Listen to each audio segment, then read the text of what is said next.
Il m'a fait passer par toutes sortes de persécutions avec un seul mot d'ordre. Vous arrêtez de critiquer la politique africaine de la France ou alors j'aurai votre peau.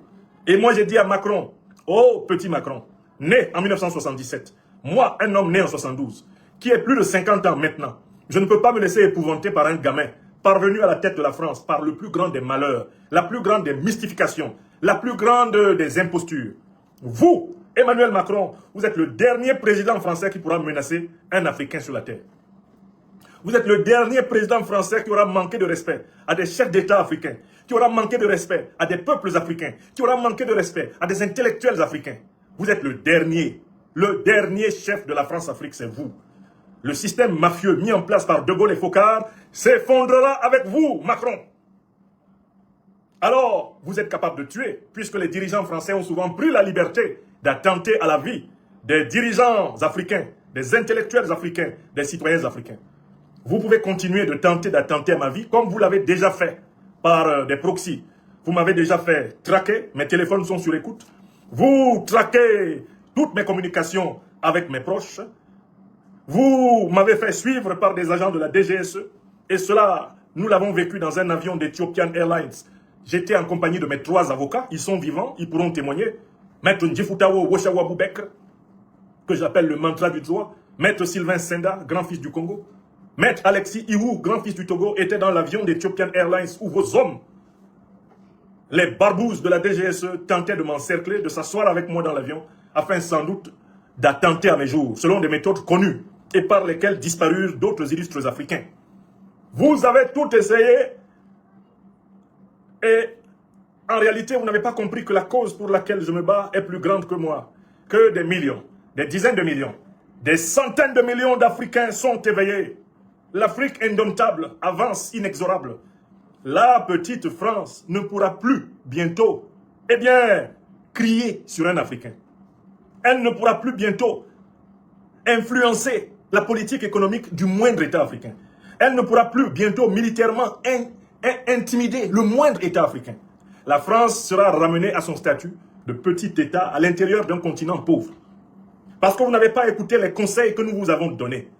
À savoir qu'il fallait mettre fin au modèle néocolonial avant que les Africains n'en aient marre. Avant que les Africains n'aillent vers une rupture intégrale et radicale. Pendant 10 ans, membre du Parti socialiste français, je vous ai conseillé.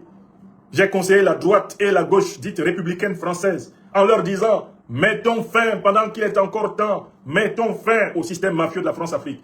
Car quand l'Afrique se réveillera, ce sera trop tard pour la France. » Vous ne m'avez pas écouté. Et je ne suis pas le seul à avoir parlé. Vous n'avez même pas écouté l'un des plus grands mafieux de la France-Afrique, qui a quand même eu quelques moments de lucidité. Donnons-lui la parole. Monsieur Chirac, est-ce que vous êtes là? Ça serait intéressant que vous rafraîchissiez la mémoire à ces personnes. Eh bien, Chirac, venez là. Chirac, venez ici parler. Parce que quand on ne vous a pas entendu dans une conférence, il y en a peut-être qui y perdent la mémoire.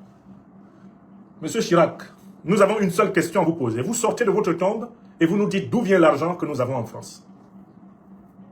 Vous le dites à haute et intelligible voix parce qu'il est important que, eh bien, les Françaises et les Français qui nous écoutent, les Africaines et les Africains qui nous écoutent, soient convaincus que vous l'avez bel et bien reconnu. Chirac, eh bien, d'où vient l'argent que nous avons aujourd'hui encore en France? Venez ici, sortez exceptionnellement de votre tombe et parlez. Allons-y, monsieur Chirac. C'est vous. À vous la parole. À vous la parole, Chirac. Il n'y a vraiment pas de débat là-dessus. Parlez. Je vous laisse le temps, hein. Le temps de soulever la dalle de votre tombe et de venir parler. Oui, qu'est-ce qu'on oublie souvent? Qu'est-ce qu'on oublie souvent, Jacques Chirac? Allez-y, allez-y. Nous n'avons pas le temps. Oui. Oui, qu'est-ce qu'on oublie? Attendez que j'augmente le volume. Allons-y. Oui. Non, mais il faut que vous disiez cette phrase, monsieur Chirac. Parce que lundi, il y a un procès. Il y a un procès au tribunal administratif de Paris entre moi et Macron. Macron m'accuse de dire que la France exploite injustement l'Afrique depuis des siècles. Macron, c'est de ça qu'il m'accuse. Hein. Mon crime pour Macron, c'est de dire que la France exploite l'Afrique depuis des siècles et que ça doit s'arrêter. Si on pouvait résumer ce pourquoi Macron, eh bien, m'accuse, c'est exactement ce dont va parler Chirac. Et il est important que Chirac parle. C'est l'une des vidéos qui sera sans doute les plus combattues sur le web. J'imagine d'ailleurs qu'on a payé des individus pour essayer de l'effacer. Mais nous, peine perdue, nous avons déjà téléchargé cette vidéo. Oui. C'est qu'une grande partie de l'argent qui est dans notre porte-monnaie vient précisément de l'exploitation depuis des siècles de l'Afrique. Pas uniquement, mais beaucoup vient de l'exploitation de l'Afrique. Alors, il faut avoir un petit peu de bon sens. Je ne dis pas de générosité. Bon, vous connaissez cette phrase. Monsieur Chirac, vous pouvez retourner dans votre nom. Donc, Macron, en réalité, dit que j'ai porté atteinte à la nation française. Il dit que j'ai porté atteinte à la diplomatie française. J'ai porté atteinte à la défense française. J'ai porté atteinte à la sauvegarde de la population. Uniquement parce que je produis une critique du colonialisme et du néocolonialisme français. C'est-à-dire, en fait, uniquement parce que je dis la même chose que Chirac. Que la France a, pendant trop longtemps, bâti sa puissance sur l'exploitation injuste, l'exploitation iniquitaire de l'Afrique. C'est exactement ce que Chirac vient de dire. Moi, mon rôle, c'est de le faire comprendre au plus grand nombre. C'est de l'expliciter, c'est de l'étayer par des thèses. Et c'est pour cela que j'ai créé l'Institut de l'Afrique des libertés. Mais c'est ce que je disais déjà dans les livres que j'ai produits à partir de 1992 jusqu'à aujourd'hui. Ceux d'entre vous qui aimeraient voir l'antériorité, avant même que la Russie, soi-disant, ne soit de retour en force en Afrique dans le domaine diplomatique, avant l'avènement de l'Alliance des États du Sahel, allez lire mon livre de 2014, Critique de la tragédie camerounaise. Lisez notamment des chapitres 7 au chapitre 11 du livre. J'y ai donné toute ma critique du néocolonialisme français, telle que vous la connaissez aujourd'hui. C'était en 2014. J'étais professeur agrégé de philosophie, en poste dans l'Académie de Rouen. En 2014, qui était président François Hollande. Je n'ai pas été persécuté pour cela. Parce que le régime Hollande savait que la critique de la France-Afrique est fondée sur des faits scientifiques. Elle savait ce que Chirac sait. Alors Macron veut ma peau. Pourquoi? Parce que cette critique du néocolonialisme français a triomphé dans l'opinion. Parce que cette critique a vaincu le mensonge multiséculaire des dirigeants français qui prétendaient que l'Afrique ne représentait rien dans leur commerce extérieur, qui prétendaient que la colonisation était un bienfait de l'Occident à l'Afrique, qui prétendaient que les Africains devaient éternellement rester sous leur tutorat dans les affaires diplomatiques internationales, dans les affaires économiques internationales. Le travail que nous avons mené, que ce soit donc les activistes, les militants, les intellectuels, les leaders politiques panafricanistes, c'est un travail qui a infligé une défaite intellectuelle au colonialisme et au néocolonialisme français. Le colonialisme et le néocolonialisme français, grâce à nous, ne peuvent plus se justifier dans les médias. Ils ne peuvent plus se justifier dans les académies. Ils ne peuvent plus se justifier dans les institutions internationales. Ils ne peuvent même plus se justifier dans les conversations privées. On en veut aux messagers de vérité que nous sommes. Mais pourtant, ce que nous défendons est amplement partagé par des critiques français de toutes origines et de toutes couleurs, y compris Jacques Chirac, qui lui-même est l'un des plus grands mafieux que la République française ait jamais connu. Car, en effet, que sait-on de ce monsieur Chirac qui, à la fin de sa vie, eh bien, à la fin de sa vie, avouait tous les forfaits de la France? Eh bien, que sait-on de lui? On sait de lui que monsieur Chirac était lui-même, tout naturellement, un maître chanteur. Et le témoignage nous vient d'un chef d'État encore vivant et qui a eu le temps de parler. C'est toujours utile qu'on écoute, si on en avait l'occasion, le président Laurent Gbagbo, pour nous disant qui est Chirac. Nous disant qui est Chirac. Nous disant qui est Chirac. Écoutons peut-être cela. Ouais. Président, dites-nous un peu qui est ce Chirac, qui a reconnu pourtant que la France a vécu du pillage de l'Afrique depuis des siècles. Lui-même, qu'est-ce qu'il a fait? Lui, Chirac. Donnons au président Gbagbo la chance de témoigner aussi ici. Parce que c'est pour tout ça que Macron a confisqué mes biens. C'est pour avoir rappelé ces évidences. Hein. Voilà encore une évidence que le président Gbagbo va rappeler. C'est pour avoir fait entendre ces évidences. C'est pour les avoir fait entendre, eh bien, à tous les niveaux, qu'on nous en veut aujourd'hui. Voyons. Gbagbo, venez nous parler de l'argent de Chirac, monsieur le président. Qui vous empêche de parler? Vous voyez, c'est vraiment cela aujourd'hui, c'est la bataille de l'information, mais déportée sur le terrain de la technique. Bon, ils ne veulent pas qu'on écoute le président Gbagbo. Le président Gbagbo évoquant le cas de Chirac. Est-ce qu'on peut laisser le président Gbagbo parler? Oh, babouze de la France-Afrique. Pouvez-vous laisser le président Gbagbo parler? Qu'est-ce qui a étonné le président Gbagbo? Président, allez-y. Président Laurent Gbagbo, qui vous a arnaqué? Qui vous a demandé l'argent, président Gbagbo? Ah non, Ça, on veut savoir. Mais Monsieur le Président, pourquoi vous donnez les 3 millions d'euros, c'est-à-dire les 2 milliards dont vous parlez? Parce que vous demandez. Mais vous ne donnez pas à tous ceux qui vous le demandent. Hein? Ah non, mais écoute, c'est Chirac. Chirac, Il était si influent que cela? Il vous faisait si peur que ça? vous entendez? C'est pas une question de peur. Mais c'est d'abord un étonnement Mais oui, de voir le chef d'État français. le chef d'État français Oui, me demander l'argent. voilà la vérité. Mais Monsieur le Donc c'est pour toutes ces vérités-là, distillées en quantité suffisante à tous les Africains, afin qu'ils comprennent que l'Afrique a été escroquée, exploitée, volée, pillée par, eh bien, qu'elle a été exploitée, volée et pillée par le néocolonialisme et le colonialisme et le racisme français. C'est toutes ces vérités-là qui me valent d'être décrété ennemi numéro 1 de toute la France par Macron.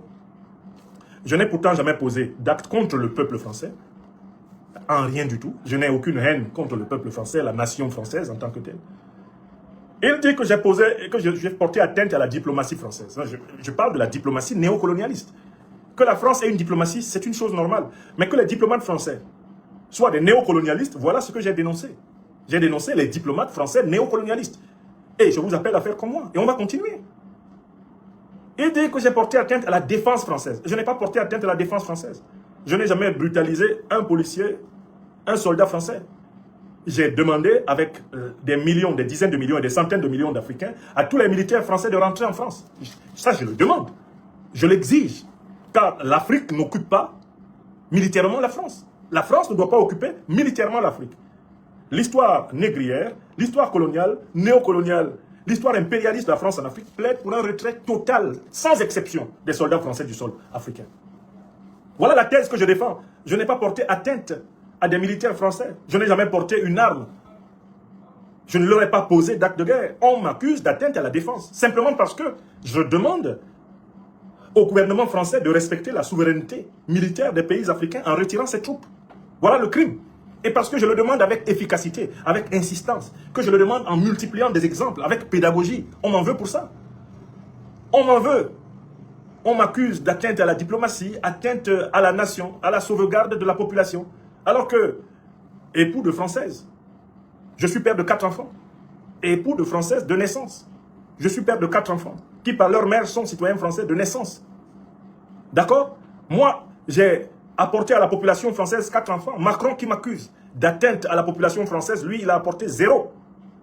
Voilà quelqu'un qui ne contribue pas à la natalité, à la reproduction, qui ne contribue pas à la continuité de la population française et qui reproche à quelqu'un qui, lui, est un bon père de famille, de porter atteinte à la population.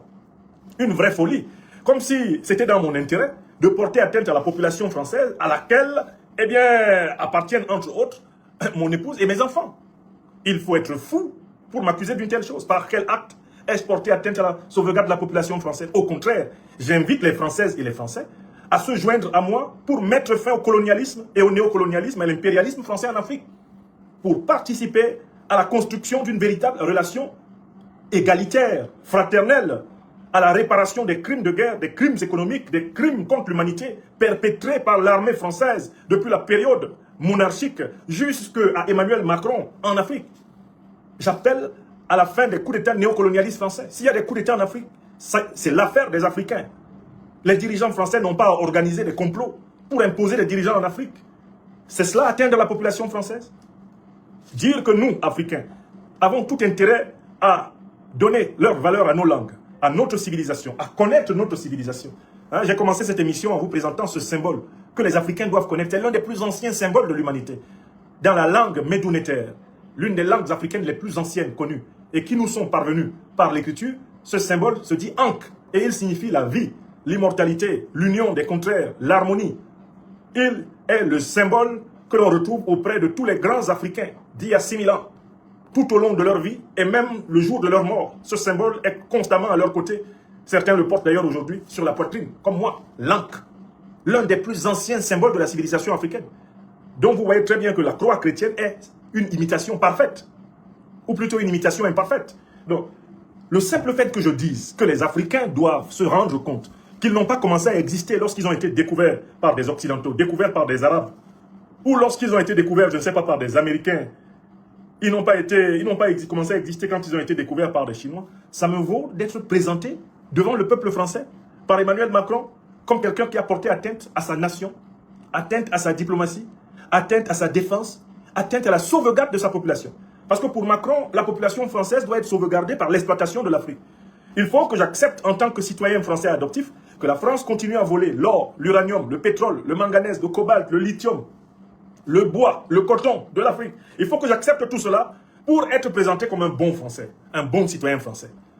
Ou au contraire, faut-il que je m'assume comme homme et que j'assume mes origines africaines, mes devoirs envers la communauté qui m'a vu naître, en disant « je ne peux pas être dans ce monde ». Compter parmi les intellectuels les plus lus, les plus écoutés, les intellectuels les plus commentés de mon temps et me permettre de ne pas prendre fait et cause pour la terre de mes ancêtres, pour le peuple qui m'a vu naître, le peuple qui m'a transmis par la volonté du Tout-Puissant la vie. Qu'est-ce que je dois choisir? Trahir pour plaire au petit monsieur Macron, le chef de la junte néocolonialiste française? Trahir pour lui ou demeurer moi-même? Quand je devenais citoyen français, on ne m'a pas fait signer une clause de trahison de l'Afrique. On ne m'a pas dit qu'il fallait vendre l'Afrique à la France. On ne m'a pas dit qu'il fallait se ranger du côté des mafieux de la France-Afrique. Cela n'a pas été marqué dans le contrat de naturalisation. Si cela avait été marqué, j'aurais refusé. La France, qui un temps, eh bien, m'a fasciné, c'est celle dans laquelle les Sartre avaient vécu. Des esprits libres avaient vécu. Comme Jean-Paul Sartre, le signataire de l'Orphée Noir, le préfacier de Frantz Fanon. C'est cette France-là qui m'intéresse. Celle de l'esprit libre, celle de l'intelligentsia critique. C'est à elle que je me suis identifié pendant ma formation. Et voilà pourquoi je suis venu en France parachever mes études, amplement commencées et maîtrisées dans mon Cameroun natal, en Côte d'Ivoire, entre 1990 et 1997. Donc moi, je ne suis pas devenu citoyen français pour trahir l'Afrique. Je le suis devenu pour poursuivre l'édification de mon esprit et mieux participer à ma propre émancipation et à l'émancipation du peuple africain. Ça a toujours été cela. Si vous lisez mes écrits depuis 1992 jusqu'à maintenant, c'est ça mon orientation. Je vais à la recherche du savoir, car je sais que vous connaîtrez la vérité et la vérité vous libérera. C'est ça ma trajectoire. J'ai toujours voulu apprendre en profondeur. Vous savez, quand j'étais élève d'école primaire à Ndombe Bassa, à Douala, chez moi, au Cameroun, le jour où j'ai obtenu mon certificat d'études primaires et élémentaires, CEPE, c'était en 1982 que je l'ai obtenu.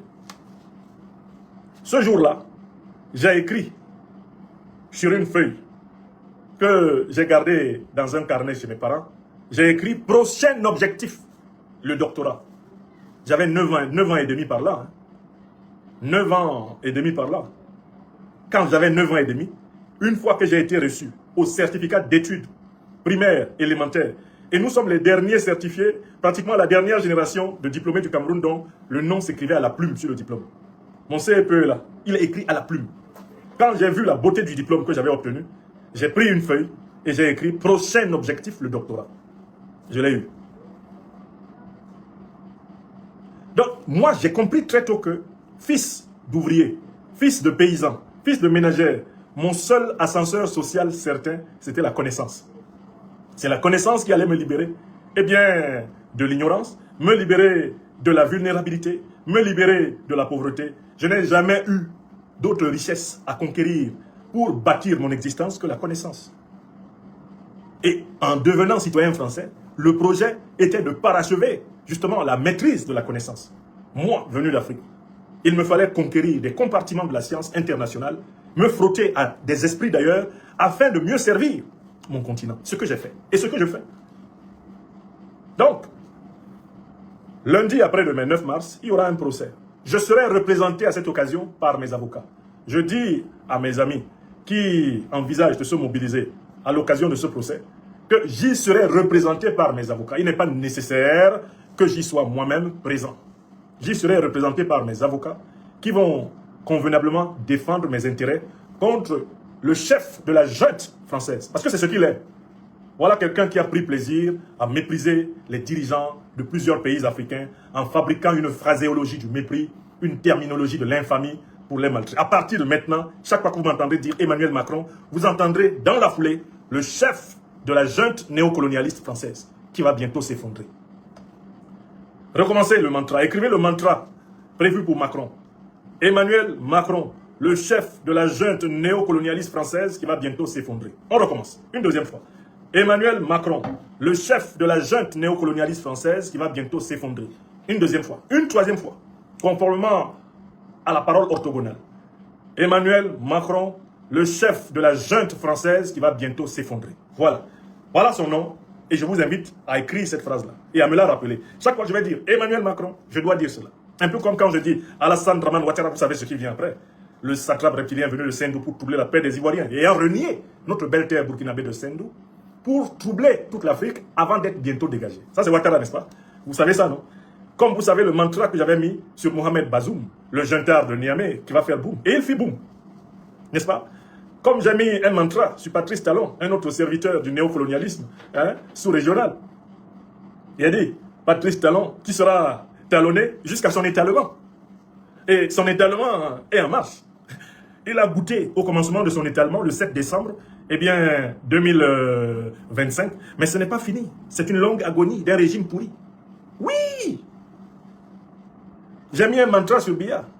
Le satrape reptilien. Le vieux grigou du Cameroun, qui se croit en monarchie et qui disparaîtra à jamais, non pas seulement de la terre, mais de la mémoire du pays. Oui! Il faut mettre un mantra sur tous ces gens-là. Chaque fois que vous entendez leur nom, vous mantraisez. Et le mantra, c'est vraiment une formule de combat qui vous maintient en état d'alerte. Bon, je conclue cette longue introduction. Je voulais vous dire que je suis combatif, qu'avec mes avocats, nous travaillons à organiser ma défense, et nous nous battons pour préserver notre dignité face à la méchanceté de la junte française, dirigée par Emmanuel Macron. Macron se comporte envers moi comme les racistes du passé, eh bien, qui ont dirigé la France se sont comportés envers les Africains.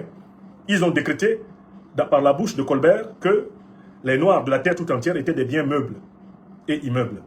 Bref, ils ont considéré les Africains comme étant des choses, des marchandises. C'est le code noir de Colbert qui le dit. Ministre du roi Louis XIV. Et la colonisation, ce n'est rien d'autre que la marchandisation des Africains sur leur propre sol. Et le néocolonialisme, c'est la continuité de la même politique, à travers les accords de coopération et de défense léonais, criminels, qui maintiennent des pays entiers dans la pauvreté et prétendent les aider à se développer.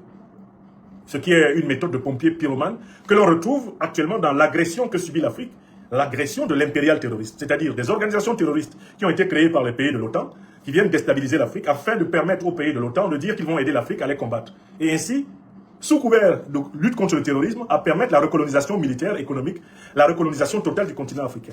Cette vieille arnaque, c'est la même que Macron m'applique. Il met la main sur mes menus biens, qui ne peuvent pas sauver la France de la catastrophe économique dans laquelle elle se trouve. Il met la main sur mes menus biens parce que c'est la vieille habitude du racisme français, de considérer les Africains comme des choses. Et de considérer les biens des Africains non pas comme des propriétés, dignes de respect, mais comme des choses. Puisque les Africains eux-mêmes sont chosifiés, leurs biens sont encore moins choses. Puisque les Africains sont considérés simplement comme des variables d'ajustement de cette politique de domination. Je ne suis pas le premier Africain qui soit l'objet d'un rapt, d'un hold-up, qui soit l'objet du gangstérisme, raciste, colonialiste, néocolonialiste et impérialiste, occidental en général, français en particulier. De nombreux Africains, de toute extraction, et surtout d'ailleurs des dictateurs africains, qui ont commis l'erreur de voler l'argent public africain pour aller le garder en France, ont été volés par les dirigeants néocolonialistes français qui ont organisé une prétendue lutte contre la corruption simplement pour mettre la main sur leur fortune. Voilà comment la plupart des dictateurs de la France-Afrique sont des voleurs volés. Ils volent en Afrique et les néocolonialistes français les volent. Ils volent en Afrique, les néocolonialistes suisses les volent. Les impérialistes américains les volent. Bref, en fait, tout ce qu'ils volent en Afrique, ils le perdent en Europe. D'ailleurs, ils deviennent par là des esclaves des dirigeants européens qui tiennent ces biens-là comme des monnaies de chantage pour les soumettre. Et par la suite, au bout du compte, les peuples africains ne récupèrent jamais rien. De tout cet argent public volé par les dictateurs africains pour acheter des propriétés, acheter des avions, acheter des voitures de luxe, dernier cri, pour acheter des actions dans les banques. Tout cet argent ne rentre jamais en Afrique. Il va dans les caisses du trésor public des pays occidentaux. Il va dans les caisses du trésor français, qui par là se comporte comme un voleur de voleurs, c'est-à-dire un receleur. Un receleur. Oui! Donc voilà les vérités en condensé pour lesquelles M. Macron a décidé que j'étais un homme à abattre. Pourtant, ce sont des vérités qui vivent. Ce sont des vérités qui vivront. Je peux même me taire aujourd'hui. Ces vérités s'imposent et s'imposeront. Elles sont désormais archivées. Elles sont protégées dans le fort intérieur de toutes les Africaines et de tous les Africains éveillés. Au lieu de chercher à flinguer le messager, il serait temps pour le chef de la jeune française Emmanuel Macron, eh bien, d'entendre et d'écouter le message. Car de toutes les façons, la catastrophe est avancée Et il s'agit maintenant d'essayer d'atterrir dans les conditions les plus acceptables, c'est-à-dire en quelques menus pièces, pas en 1000 morceaux, si cela était possible. Pourquoi je vous ai parlé avec intensité de ce conflit qui m'oppose au chef de la junte néocolonialiste française, Emmanuel Macron? Mais parce que celui-ci, par l'arrêté ministériel qu'il a signé, a montré qu'il me considère en réalité comme son face-à-face et son vis-à-vis. C'est Macron qui m'a choisi. Ce n'est pas moi qui ai choisi Macron. C'est Macron qui dit au monde entier, j'ai affaire à Franklin Nyamsi. Lui, il est chef d'un État. Moi, je suis un individu isolé, fragile. J'ai quand même le soutien bienveillant des peuples africains éveillés et des dirigeants africains éveillés. J'ai pour moi ma foi et ma conscience auprès du Tout-Puissant que ce pourquoi je me bats est ce pourquoi tout être humain normalement constitué doit se battre. Je suis David, eh bien Macron est Goliath. On verra la suite. La suite est connue, pour ceux qui connaissent le récit symbolique, eh bien, de la Bible chrétienne. La suite est connue. Goliath, c'est-à-dire la France-Afrique, la mafia criminelle rassemblant des dirigeants corrompus africains aux dirigeants corrompus de la République française, cette mafia va être démantelée et les choses anciennes auront disparu. Cette mafia va être démantelée et les choses anciennes auront disparu.